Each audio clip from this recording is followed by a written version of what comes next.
Morning. Can you all hear me okay? Yeah. Okay, great. Does the board look blurry? It is fine. Okay, all right, just wondering. Okay, so I want to get started. I want to talk about our next lab. Because we pushed our this lab discussion a week back, that kind of causes a problem with the due date. So I actually pushed the Ohm's Law lab due to 22nd. The only problem then is the following lab will have to be due right after spring break. Okay. But, because we're going to have an exam before we go to spring break, you're not going to have homework assignments. The only thing you would have to do over the spring break is just the next lab. So anyway, I think that would work best for us in terms of keeping the lab due dates spread out as much as we can. Okay, because I don't want to have you guys do a bunch of labs in a short period of time. All right. And this is going to be the first of 2 consecutive labs where you're not making a video, but you are writing a formal report like you did in Physics 205. So you're going to have the same expectations, and I'll talk about that in a little bit. Okay. Before I started talking about the lab, I wanted to do a demo for you to give you just an idea, like a mental picture of what happens with electrons going through a wire. Okay, and I forgot to do this demo the other day in lecture, so I want to do it now. And let me change I need to zoom in with my camera, so just give me a second.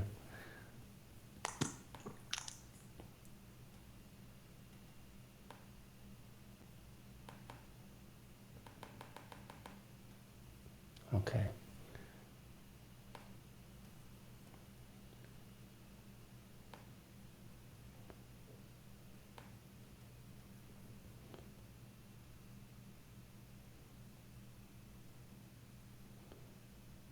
I just temporarily muted everybody because I was hearing extra sounds. All right. So, let me move this back. Is this blurry to you guys, or is this okay? Can you guys see this? You might have to unmute yourself or write in the chat. Okay, so you can see it okay? All right. So I have here a board with a bunch of nails on them. And what I'm going to do is I have a cup full of electrons. They're basically, well, I know you can't see my head, okay, because I've zoomed in a lot. But basically what I have is just a cup of ball bearings, okay, just steel balls. All right, and I'm going to just dump them. Let me move to the other side.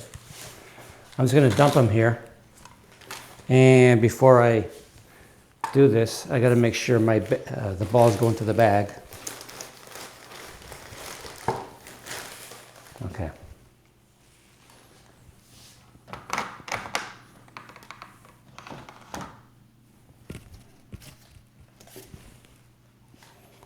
So here we go.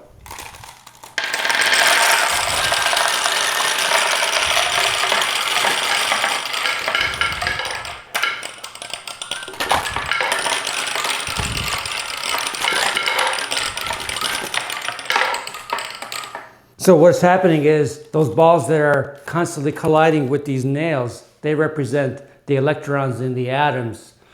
The electrons, as they're moving through the conductor, they're always colliding with the atoms. So that kind of gives you an idea, at least a mechanical analog, of what happens to the electron as they go from one end of a wire to the other. Were you guys able to see that okay, or? Yeah. Okay, all right, cool.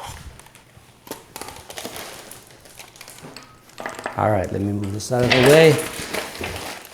And I will adjust my picture. Oops.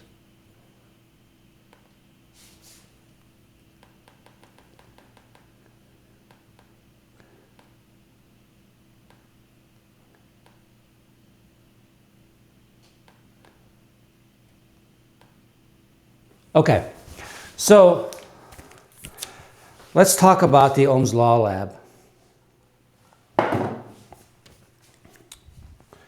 And again, I says doing a 20-second. This is your first wiring lab where you're going to be making actual measurements. There are 4 parts to this lab, okay? There's 4 parts, okay? And several of them are actually pretty easy. Okay, several of the parts are pretty easy. So let me go through them step by step. And let me talk about the goals of this experiment. Oops. The lab is online. So we need to, we're going to learn several things. One, we're going to learn how to wire.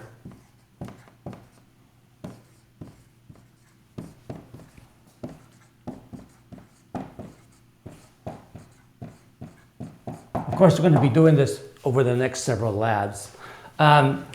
Basically, we're going to learn how to wire a circuit on a protoboard.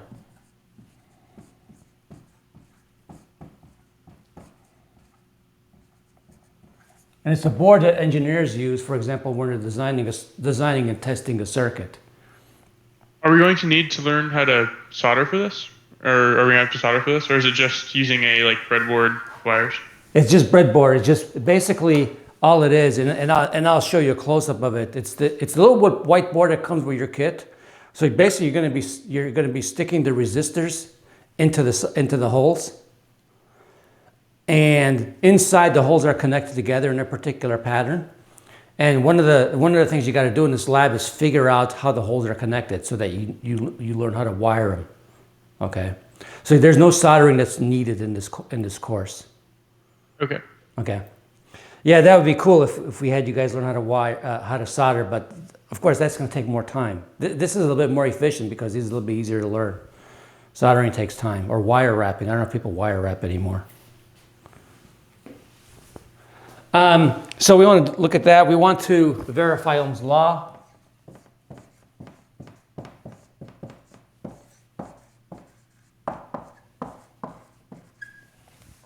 And we want to look at or study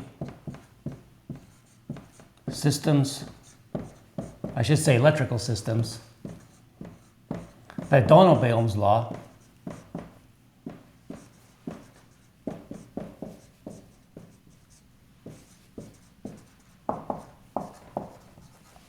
And the last one is to observe the behavior of a diode. That's really what we're trying to accomplish in this lab. This is more of a, there's not a lot of detailed statistical analysis in this lab.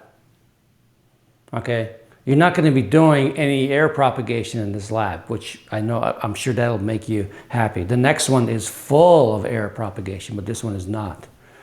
Okay, so let me begin by talking about the device in which you're going to build the circuit, which is called a protoboard. Okay, you're going to build your circuit on a protoboard, and so let me change cameras now. The protoboard is in your kit. And please don't come to me 2 days before the lab is due and tell me I don't have a protoboard.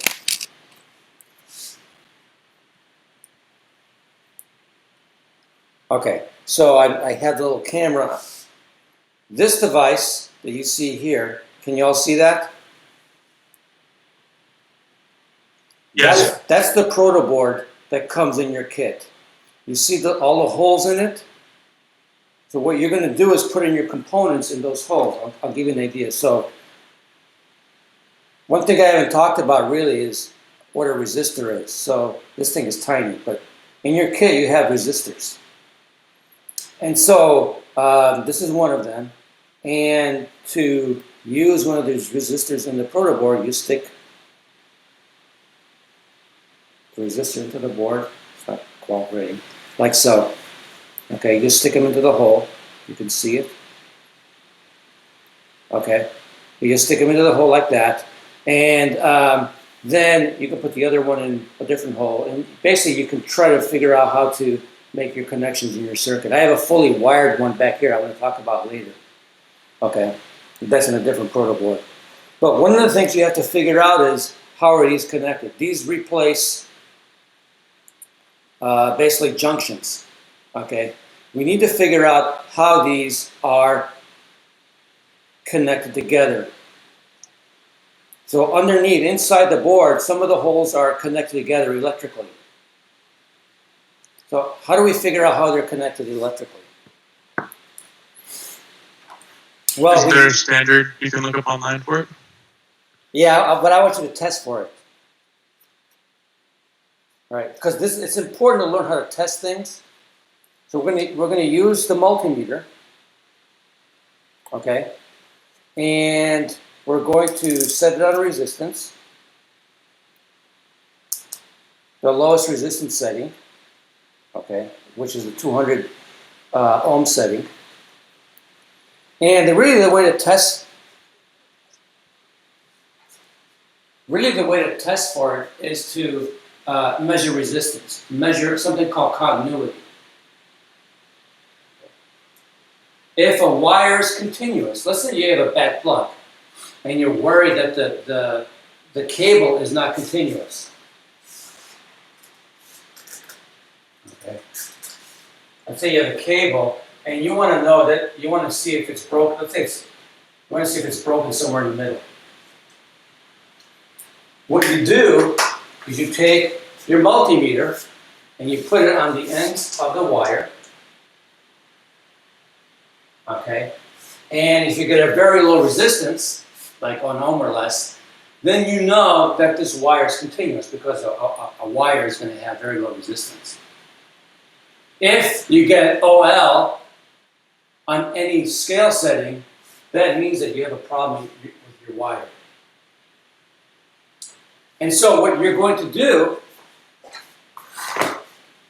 is basically you're going to stick wires into the protoboards.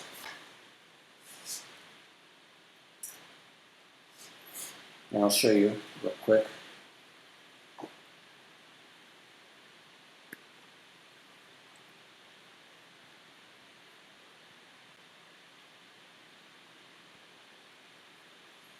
You'll put wires into the protoboards, like so, and you measure the resistance between those two wires.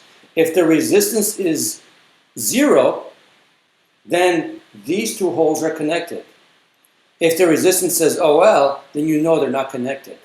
And so what you have to do is go in between pairs of wires, pairs of holes, and see if you get 0 resistance. Now, I don't expect you to go over every single pair of holes in this thing.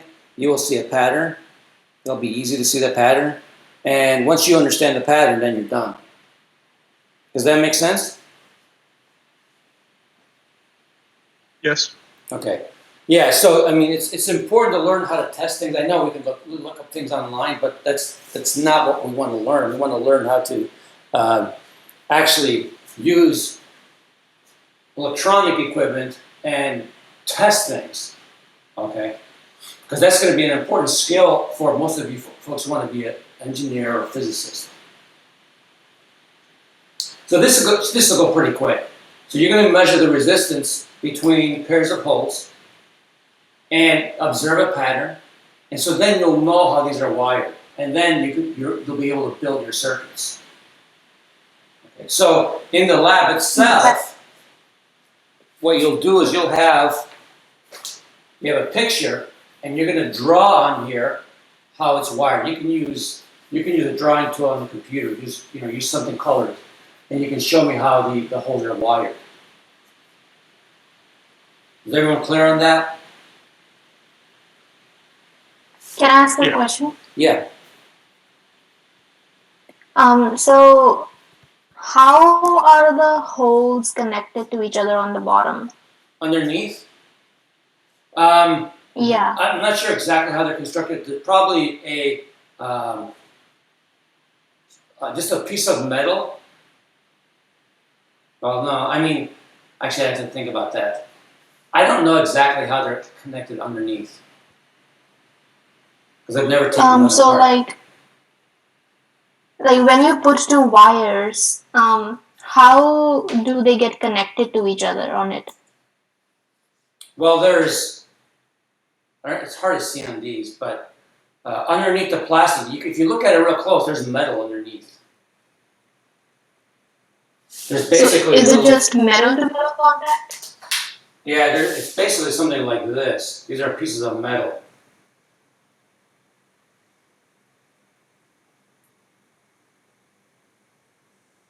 And so you put your wire here, like that. Mm-hmm. Okay, but how they are, physically connected, I don't know actually, because I've never taken one apart. That's a good question, and I've never done it. Okay, so it's either the wires. Basically, these are like metal. These are basically metal sockets. Okay. It could be that these are soldered together. The ones that have zero resistance. They might be soldered together. I actually don't know. My guess is they have a machine that manufactures it, because these are made in bulk. Soldering them probably might not be a good way to do it, because these are So like $1. I'm sorry. so the one where you get zero resistance, you know that they are connected, and so does that mean that the inner setting of this device, it has only certain paths? It has a certain what? I'm sorry. Like certain paths which are connected to each other? Yes. Okay. Yeah. Okay. Other questions? Why use the resistance function instead of the continuity function on the multimeter? You can. You can use either one. Okay. The continuity function beeps at you, right?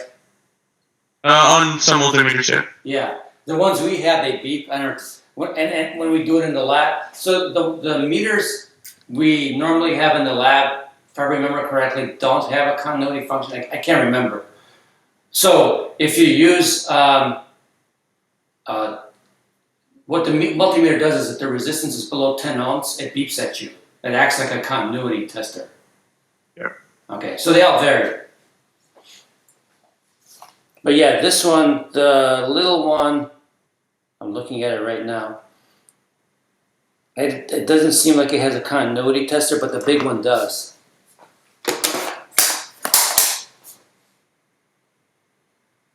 Yeah, this one does have a continuity tester, but the other one does not.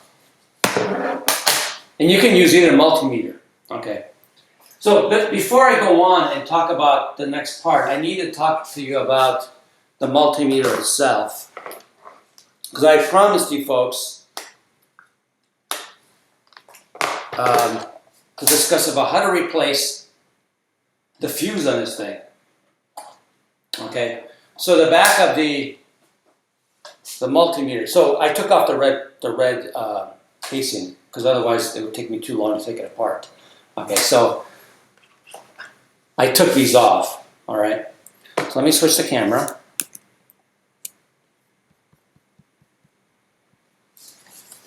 So on these multimeters, there's a screw here, and you can take out the screw. Just give me a moment.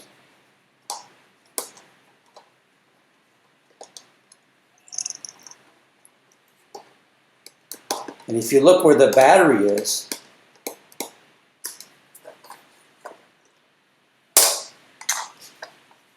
okay, I don't know if this might be hard to see. If you look where the battery is, next to the battery, you'll see the fuse.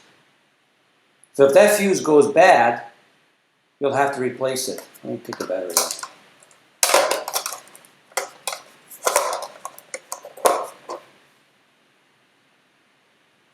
The lighting's not that good. Can you barely see the fuse? We can see it here. Yeah. Okay, so that one you're gonna have to kind of pry out with a pair of pliers. I mean, not pliers, with a screwdriver. And then put in your replacement, which you have some replacements in your kit. Okay, so if the fuse goes bad. So that's where the fuse is. Now on the little one, on this little multimeter, you actually have to take off the case. You have to use a screwdriver to take off the case, and then you'll find the fuse. Okay. And if you're still having problems with the multimeter, even if you change the fuse, because I had one student who had a problem, and we'll have to replace it for you. Well, you'll either have to come to campus, or we'll have to meet in the parking lot to exchange equipment. Okay.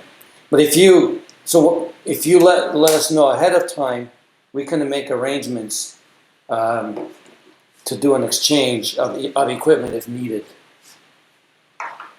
Okay. Does a broken fuse look any different from like a good one? It's hard to tell. The filament's broken. Some of them you can tell, depending on how bad they're blown. Some of them will turn black, and you'll leave a black mark. That means you really messed it up. Typically, you won't see it. Because if you actually just go on the wrong scale and you blow the fuse, you won't see it, because the currents we're dealing with are small. Okay.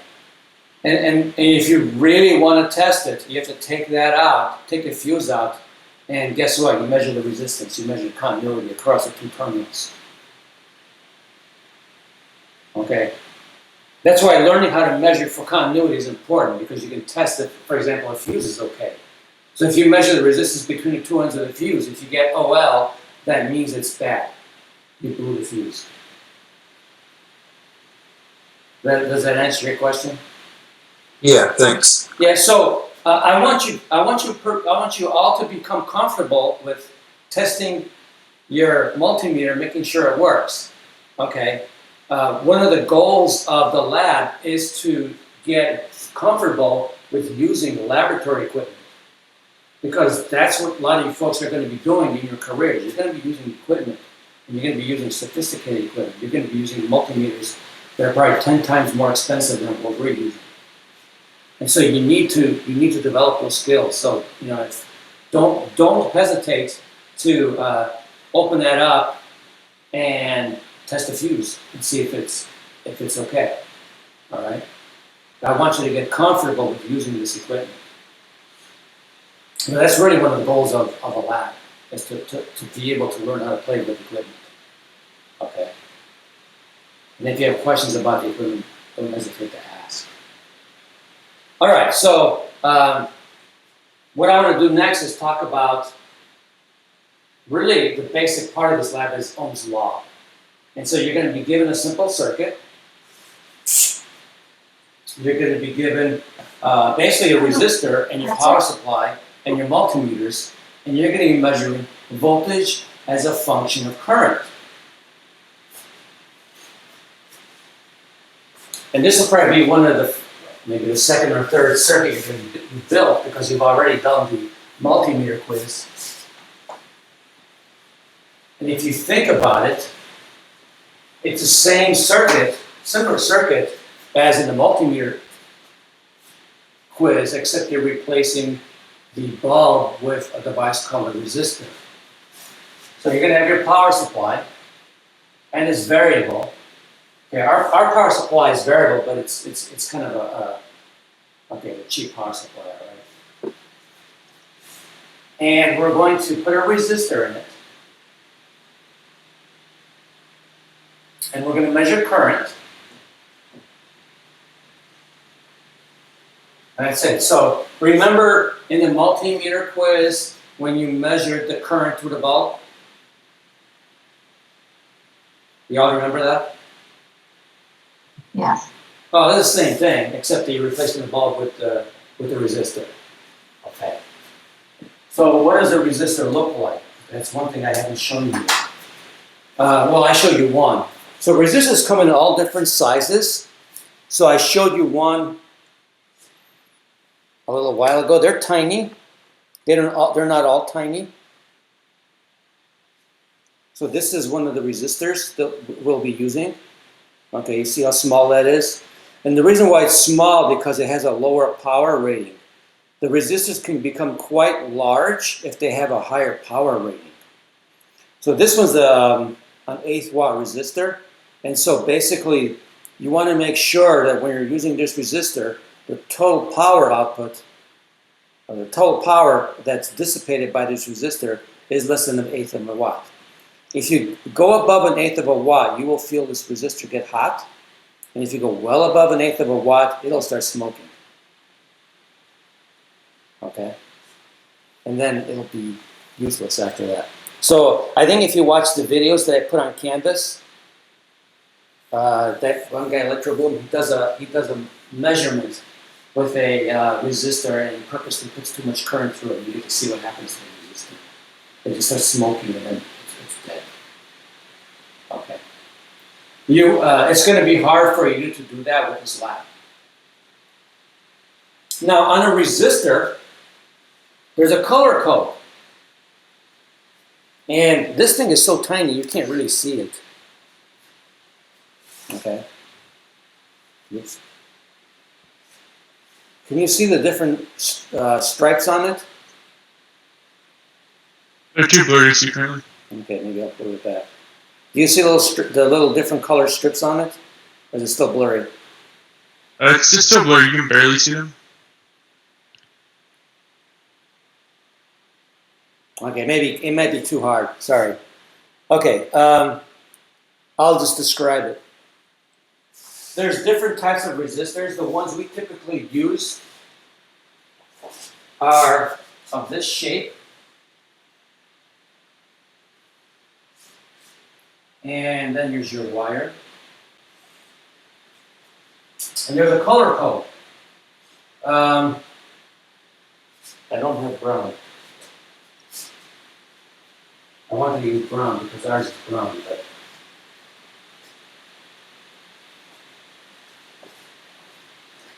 we're going to pretend that my orange one's brown, okay?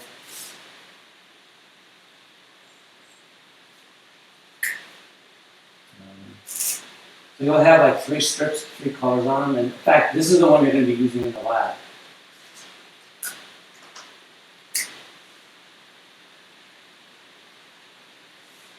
First of all, let's take a look at the first 3 stripes on them. They tell you the value of the resistance. Okay? And they go by this color code.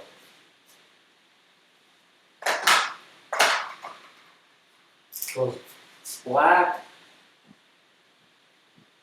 brown, I don't have it really memorized, red, orange, yellow, green,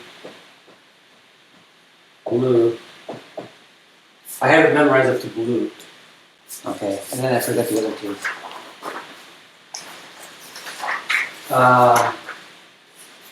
Violet, gray, and then white. This represents the 0, 1, 2, 3, 4, 5, 6, 7, 8, 9. So these colors represent a digit. The first stripe tells you the first digit in the resistance. The second one, the second stripe, tells you the second digit. Then the third one tells you the exponent up here. So it's going to be digit 1, digit 2, and then the exponent. Okay? So this particular one, let's pretend that's brown, okay?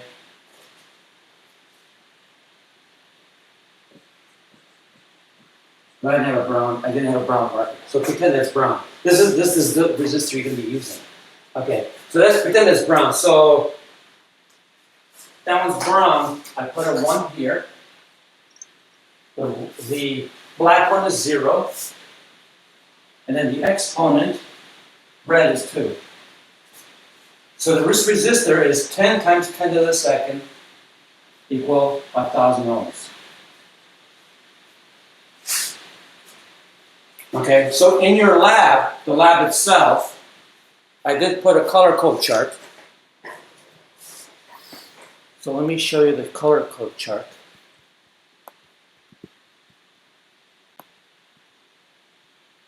Just give me a second.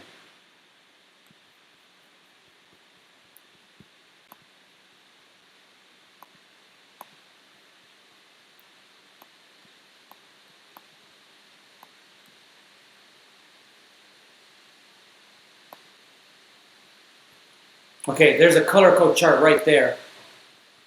And you can use that color code chart to determine resistances. Okay? So, the one you're going to be using in part 1 is going to be brown, black, red. All right? Because you have a lot of resistors in your kit. You got to be able to identify, because otherwise you have to measure every single one with the multimeter. Okay, which will take you a while. Okay, so the first one in the circuit will be brown, black, red. Now there's a 4th band on it. Okay, when we use the 4-band code, let me go back to the board. The 4th band represents how well that resistance is known. If the 4th band is gold, then it's 1,000 plus or minus 5%. If the 4th band is silver, then we know the resistance to within 10%. Does that make sense? Mm-hmm. So the one I have is gold. So in my case, and I don't have a gold marker, so in my case, this value is 1,000 plus or minus 5%. How much is 5% of 1,000? It's 50. So basically 1,000 plus or minus 50 ohms. Of course, can I determine it with higher precision? Oh, good question. How do you know whether to go from right to left or left to right? So the gold one, the three are close together. Let me show you the picture again. Do you see? If you look at the top one with the 4-band code, the last one is far away from the first 3. You see that, Chase? Okay, so you read it based on that. It's hard to say left or right depending on how you're facing it, but so the ones that are banded together are the ones, the first 3 that you want to use, and then the last one is the one that tells you the precision. The 5-band one, which we don't use very often, it's a little bit newer. You can kind of tell because of the, and in fact, gold and silver is not even used. Gold and silver is not even used in the color code. So that's another thing that will tell you that. Okay. If you see something gold or silver, that means you have to go to the opposite side to start measuring it or determining the resistance. Okay. Oops. Professor? Yeah. What is the meaning of the letters which are written to the right of the tolerances?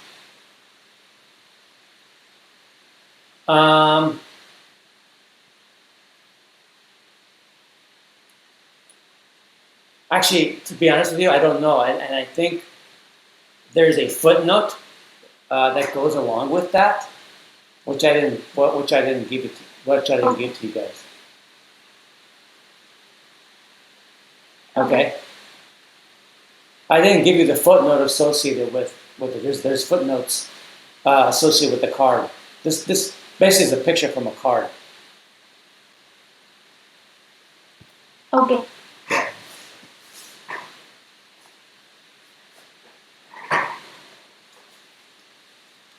So let's talk about the Ohm's law measurement. So you figured out your resistor that you're going to be using based on their color code. And by the way, when you're doing the lab and you got to pull out a resistor from your lab kit, you probably want to go with the color code and say, okay, I need 560 ohm resistor. What color should they be? You guys have better eyes than I do, so you probably can see the different colors better. Some of them are actually hard to tell, but you can kind of get close. So you're going to wire up the circuit, and you're going to put a multimeter across the resistor. You're going to measure voltage.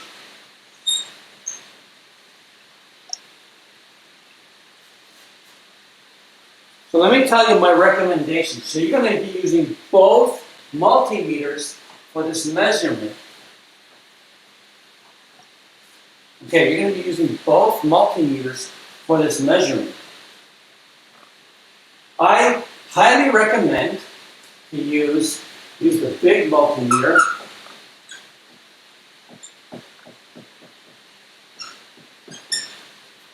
for delta V to measure this, and the small multimeter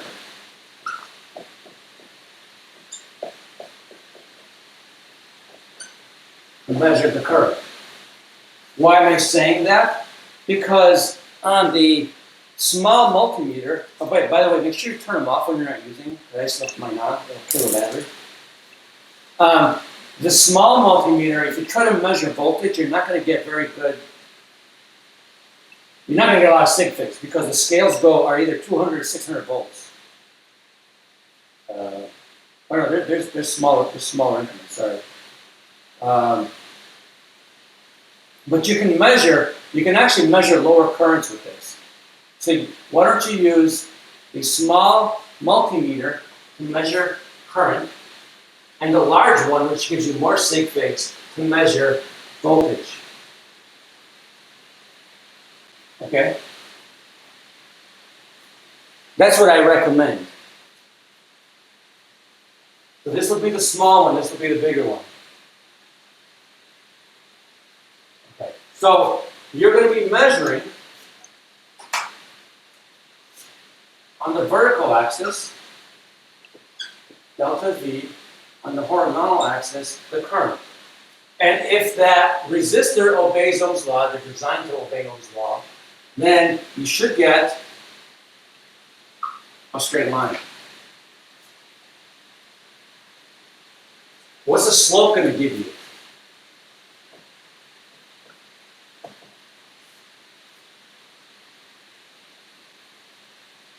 What will the slope give you if you get a straight line and you do a curve fit and you get a slope? The resistance. The resistance. So if you get a straight line and the slope equals your color-coded resistance, you've verified Ohm's law. Okay? So you're going to collect the data. So let me show you the power supply. This is a much cheaper version of this power supply that you would use in class. Professor, Yeah. is that resistance the resistance of the resistor or the whole circuit? That's a good question. This resistance, you mean, or this one? The one you get from the graph. That's a very good question. That's the resistance of the resistor because you're measuring. Well, yeah, you gotta be careful. You're measuring the voltage across the resistor, and you're measuring the current through the resistor. So that should represent the value of the resistance itself, not of the whole circuit. Okay, thanks. Okay, so let me show you the power supply. So let me go back to the camera. And if you can't hear me, it's because I have to go between two cameras. Whoops. Hold on a second. I think I need my own director.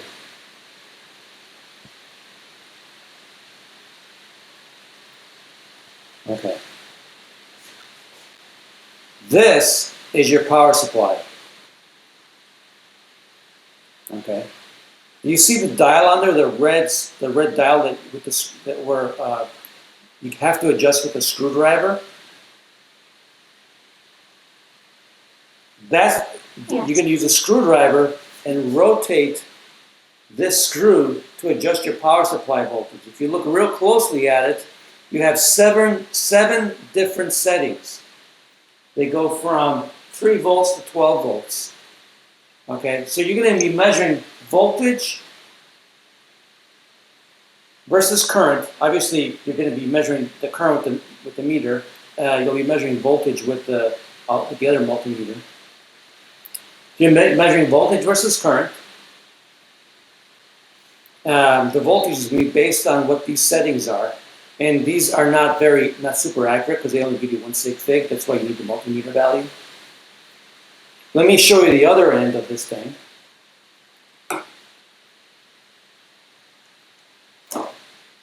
The other end looks like this.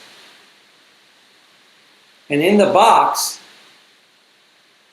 you get a connector. You get a bunch of connectors in the adapter box. There's a box that comes in your kit that includes this.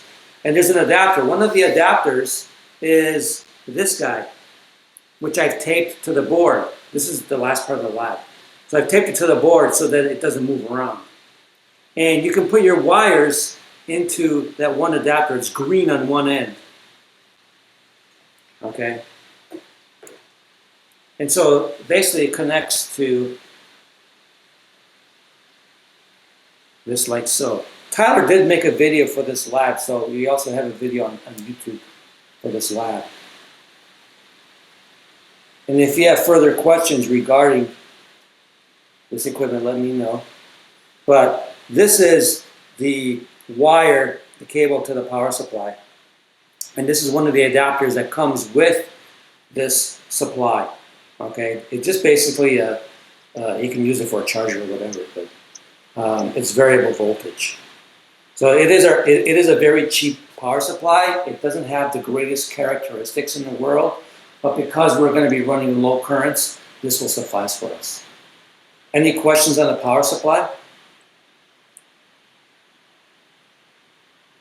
I have a quick question about multimeters. Yeah. When I was doing my lab quiz for the multimeters, my large one is not turning on, and I've checked the battery using the other multimeter, but it just isn't working. And I've replaced the fuse as well. Check that. So I'm not really sure what to do about that. So you replaced the battery? I replaced the battery. I checked the battery that came with it, and I also replaced the fuse, and it just never is turned on. The small multimeter is turning on for me fine and working, but not the large one. Okay. Did you measure the resistance of the fuse? I can do that real quick. Okay. Sure. Yeah, Vincent. When I got my multimeters, my battery was dead too. So I don't know how long they've been sitting on the shelf. So Chase, regarding the video, it is on YouTube. Because it's not captioned, I don't put it on Canvas, but I'll email you the link. Okay, but it's on the YouTube channel. It's on the Sierra College. So there's a YouTube channel called Sierra College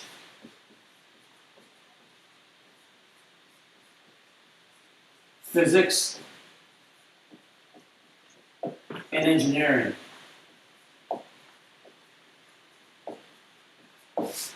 And he put all his demos there.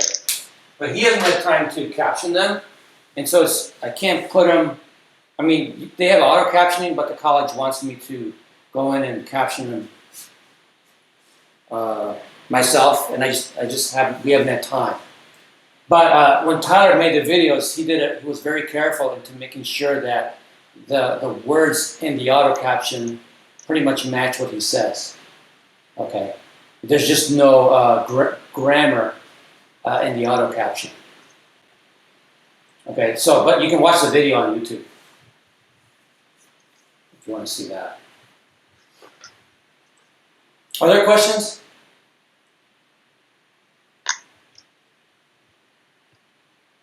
Okay, so we've covered the power supply.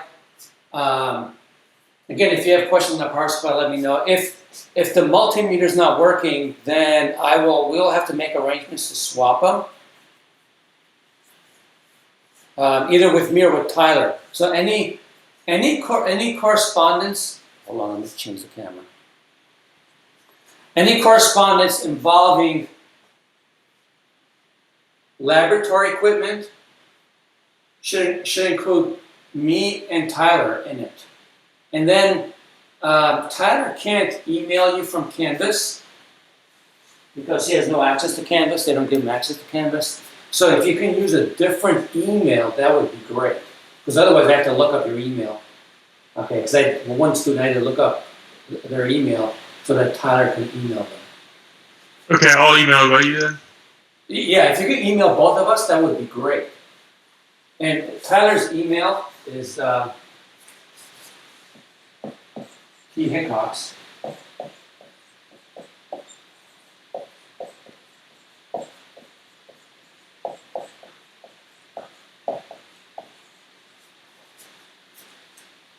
Yeah, that's not good if that's not working.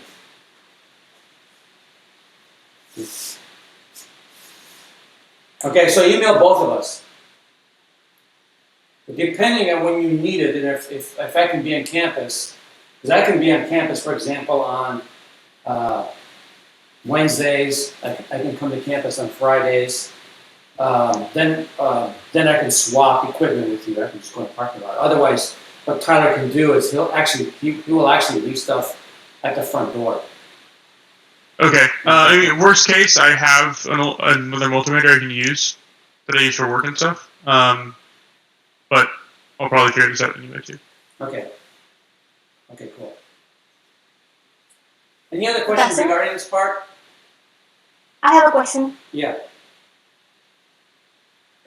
Does that graph of delta V versus I, does that have a y-intercept as well? Yeah, and that's what I was about to get to. How do we graph this? You've all used either graphical analysis or Davis, right? In 205? Yes. What did you use to make your graphs in Physics 205? Graphical analysis. Okay, what are we, but you gotta use the old version, don't use the new version. Okay? Either one's fine with me, but if you're using graphical analysis, you gotta use the old version. Okay? Because the new version doesn't give you the uncertainty in the curve fitting parameters. The old one does. And if you had the lab with Aviva, she gave you the old version. So that'll be fine. Some people go online and try to get their a free version online. It's like, that's the new version, it ain't gonna work. So, I'm gonna make a graph. What do I fit to? You have the following choices.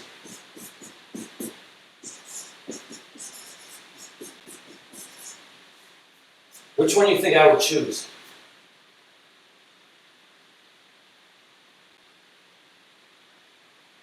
The second one? Absolutely. Never, ever, ever use this one. Why? Never, ever, ever, ever use this one. I'm sorry? Would it automatically make the intercept 0 for it? Yeah, you don't want to do that. You don't want to make the intercept 0. I really don't understand why they allow this curve fit, but that shouldn't even be there.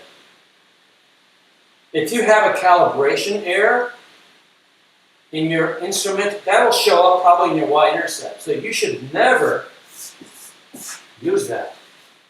You want to fit to this. And then I need to see in your curve, if you're using graphical analysis, it'll give you a box with the slope and uncertainty, the y-intercept and uncertainty. I need to see that on the graph. If you don't put it on the graph, you'll lose points. Okay? So I need to, so when I grade, basically when I grade this lab, pretty much grade on your ability to follow directions and collect the right data. Okay, that's how most of the grade of this lab is on that. Can you follow directions and did you follow the procedure correctly? So I want to see this box. Now side is you have to add the box. But I need to see the value of the slope and the uncertainty there. I need to see the value of the intercept and the uncertainty there. Because then I need to understand that you can interpret your data. Okay? Then you have to have a title on your graph. Your axes have to be labeled. One more thing I want to see in the graph that you probably weren't asked before. I want a caption. You have to put a caption below the graph. Say what you graphed, so the caption has to tell me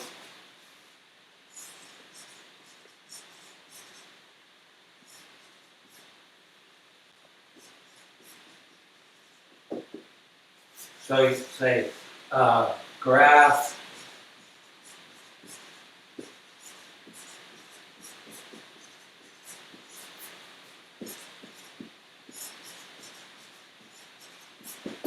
and then say describe relationship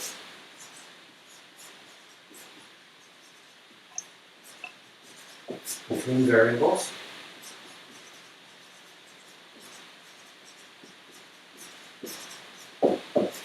And does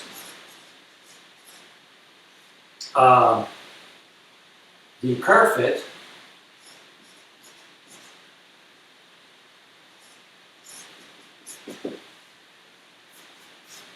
equation agree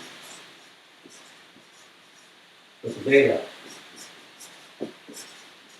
or vice versa? Does the data agree with the curve fit? Okay, that's what you want. I want you to do some thinking. Otherwise, you'll put the graph there because there are some labs that students will put the graph there and that's it. And they only put the graph there because the professor told them to put the graph there, and they don't use it at all to interpret what they learn. They don't say what they learn. If I don't see a caption, it doesn't show me you learned anything. Well, tell me what you learned. Okay? So when I get this graph in your lab report, if I don't see this, you lose a point. Okay, it's automatic.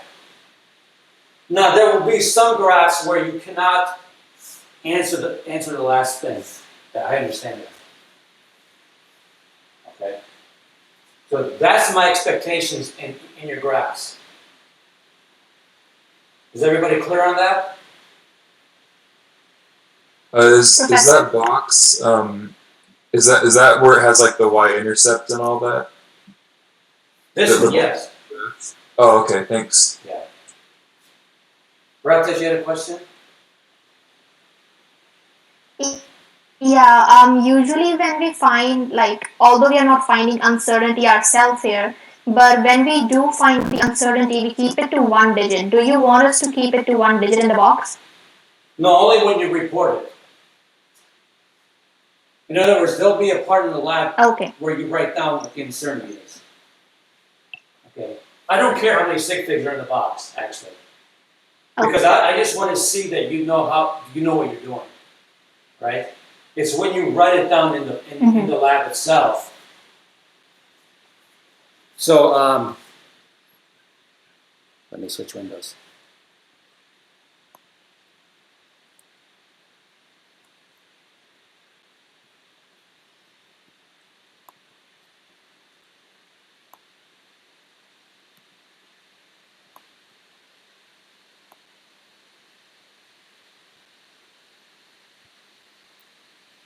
when you enter the values, let's say, like here in the results section, then yeah, I want you to report the values where it says part 2 with the correct number of decimal places and sig figs. Okay? But on the graph, I don't care. Like, I prefer on the graph to leave the digits because then I can figure out that you did the analysis correctly.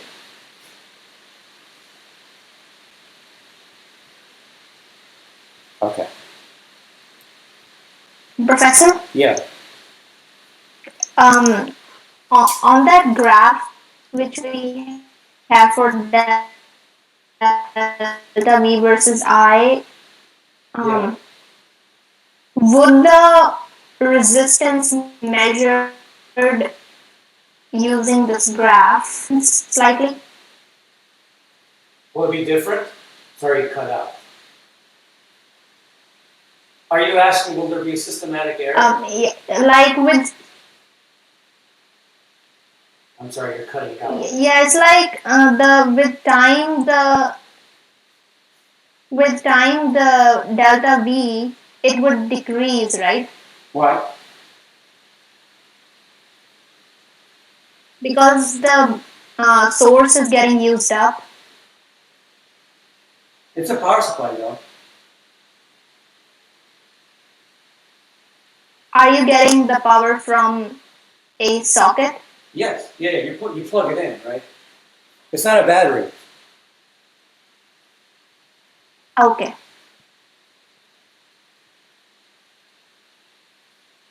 Right? I mean, sorry. Right. This is your source. This is in your lab kit. So Yeah, you're yeah. using this. Yeah, okay. This plugs in. Okay? So it's not a battery. And in reality, if you were using a battery, you'd have to wait a very long time for you actually to notice that. Okay? You probably would have to wait at least half a day where you would start noticing the change in the resistance. Okay. Now, part 3, I'm sorry. What do you do in part 3?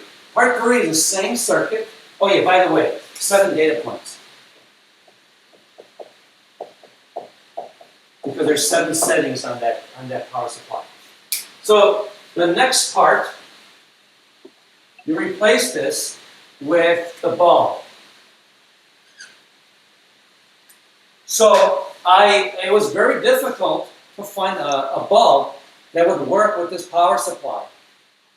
Those bulbs that you use in the multimeter quiz will not work because I tried it and I smoked them. You go above 3 volts and you'll just destroy it. Okay, so I couldn't use those. So I had Tyler purchase a landscaping light. So you're going to be using one of these as your bulb. So to use this is a little bit of a pain because the prongs do not fit into the protoboard. So I recommend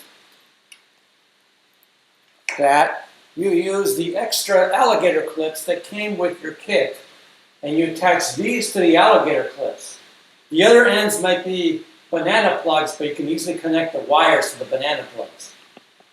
Okay? If you think of a way to tape them so they stay there, if you can tape wires to them because they're so darn close together, it's hard to do. Okay? So one of the suggestions I have is to use the alligator clips to make the connections to this landscaping light.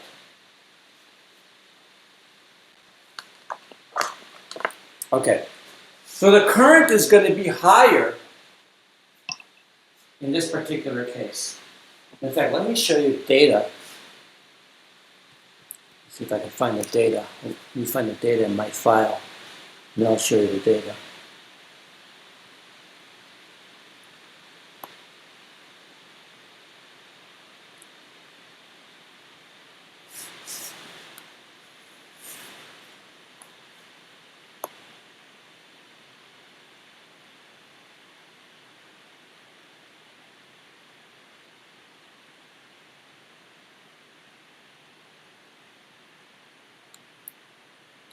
Let's see.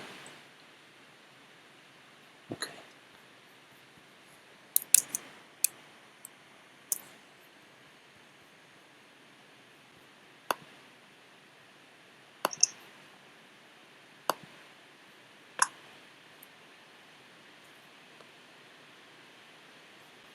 You see that graph? Yes. So it's not linear. It doesn't obey Ohm's law.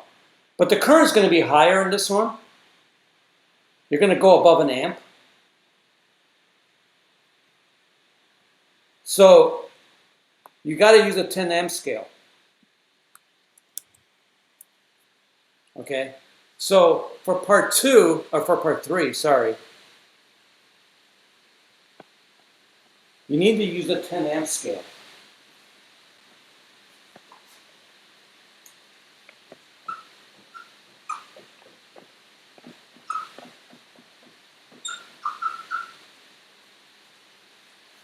And this is where you might want to use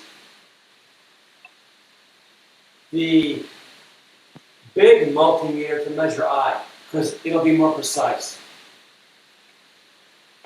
The 10 amp scale, you can play around with them, but the 10 amp scale, if I remember, the big multimeter is better for measuring current, the high currents. Okay, so you got to use the 10 amp scale. So for part 2, it can be whatever milliamp scale you want, but you want to use the smallest you can use.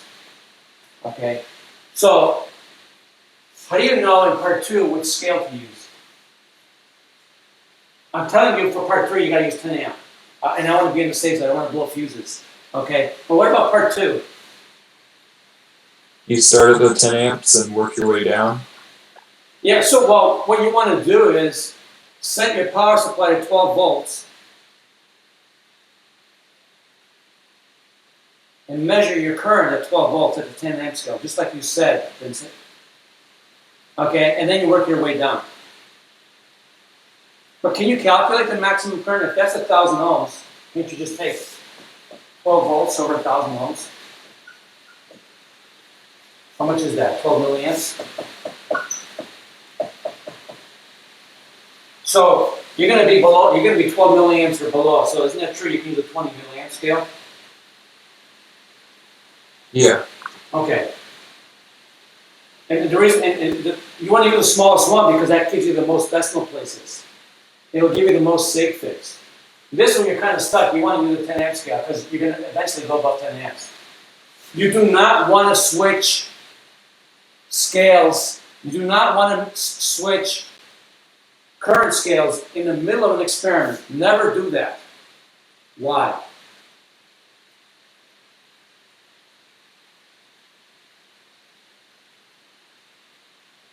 The reason why is the ammeter is not ideal. Ideally, the ammeter has no resistance.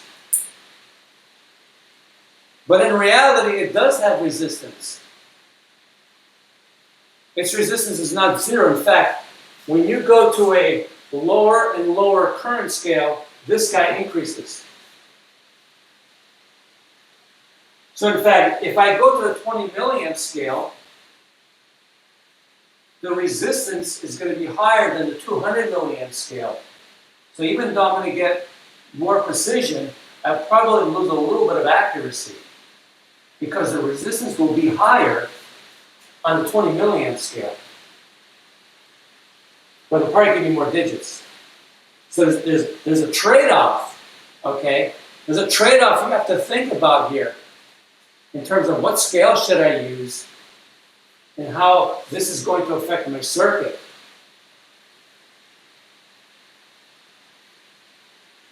Obviously, if you're in 1 amp compared, 1 ohm compared to 1,000 ohms, that's only 0.1% error.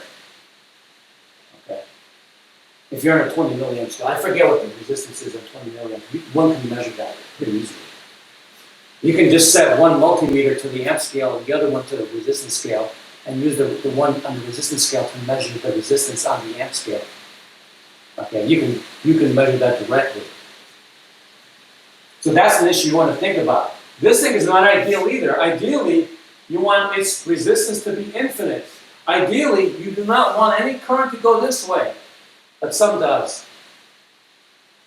Okay?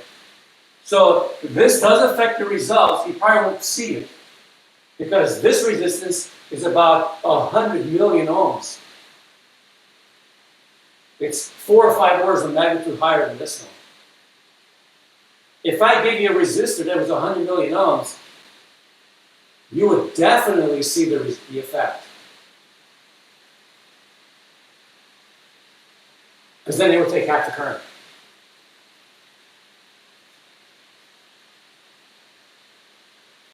So these meters are not, in reality, are not ideal. They do affect your results. Okay. So anyway, I'd say 20 milliamp.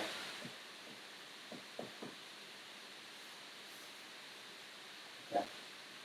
So anyway, for part 2, for the bulb, you're not going to get a straight line.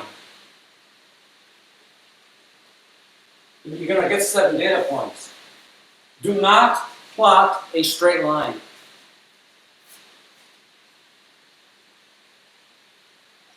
Okay, you're going to get a graph that curves.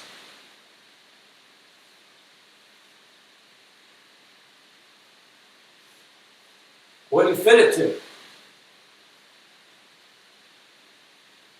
Whatever you want. Fit it to whatever you like. Okay? Fit it to whatever you like. Wait, so are we using the line on one part and then using the curve on another part? Yeah, any curve, I mean, fit the one that works best. Use the one that works best. Okay? I'm going to have to talk about part 4 next week because it's already 9:20, almost 9:20.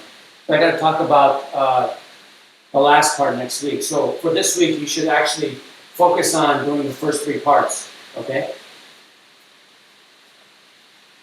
So what are you going to fit to?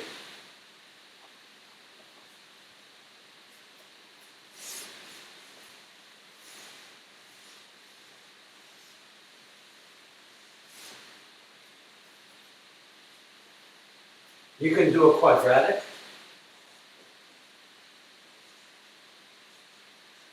You can do a power fit. You can do an exponential. But choose something that has no more than 3 fitting parameters.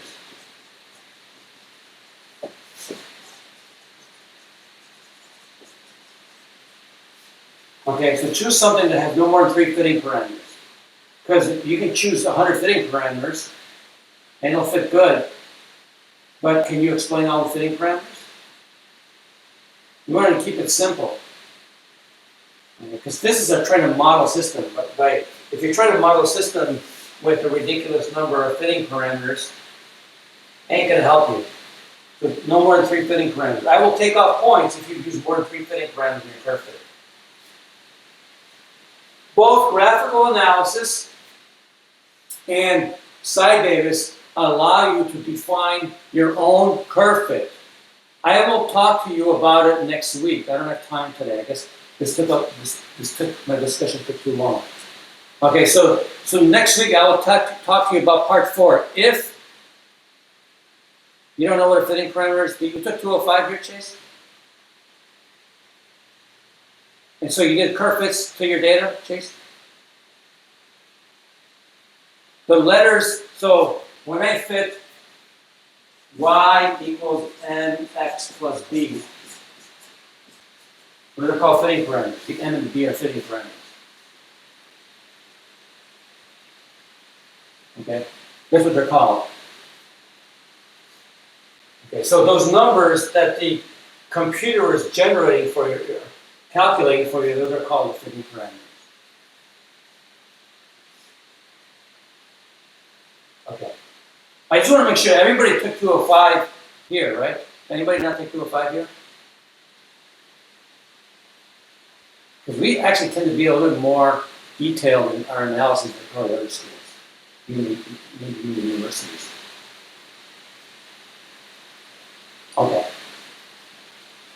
So same thing. So basically, all I'm looking for here is find what fits the best and tell me what you think the relationship should be. I'm just trying to see if you're thinking. There's no right or wrong answer. The only thing that really I'm thinking, really when I grade this title, there are your axes there. Did you follow directions? Okay. Did you have a caption? I'm mainly looking. Did you do it correctly? Did you follow the procedure correctly? And then did you follow the directions? Really, that's all I'm grading. Because these are the things that a scientist looks for. Right? I'm grading you on things that the scientists look for, not from what I look for, but what is in the real world, what someone looks for. Okay. All right. So I don't have time to talk about part 4 now. I got to do it next Thursday. Okay. Next Thursday is about the diode. So really, you better get the first 3 parts done before Thursday. Okay. You gotta get because if you wait till Thursday to start doing the lab, you're in trouble. Okay. You gotta do it now. Okay. If you wait till Thursday to do all 4 parts, you're gonna be in big trouble. I'm telling you now. Okay, you won't get it. You will not get it done because you're gonna have to. You might encounter issues with the lab. You might have questions, and it's hard. It might be harder to get a hold of me on the weekend. You got to do it now. Okay.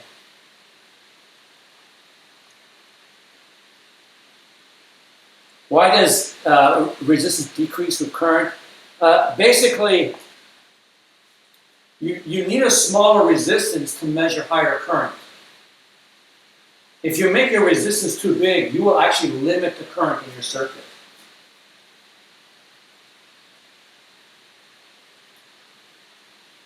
All right, if you make this, your circuit is going to have a low resistance when you have a high current.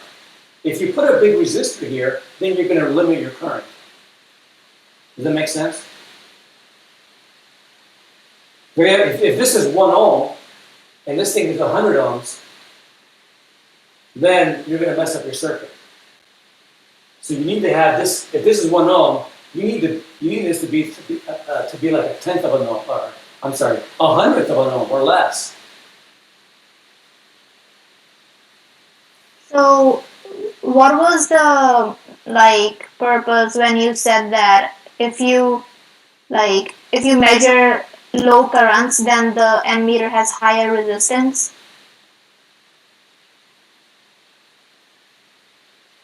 If you measure low current, yeah, it'll have higher resistance. Why should it be?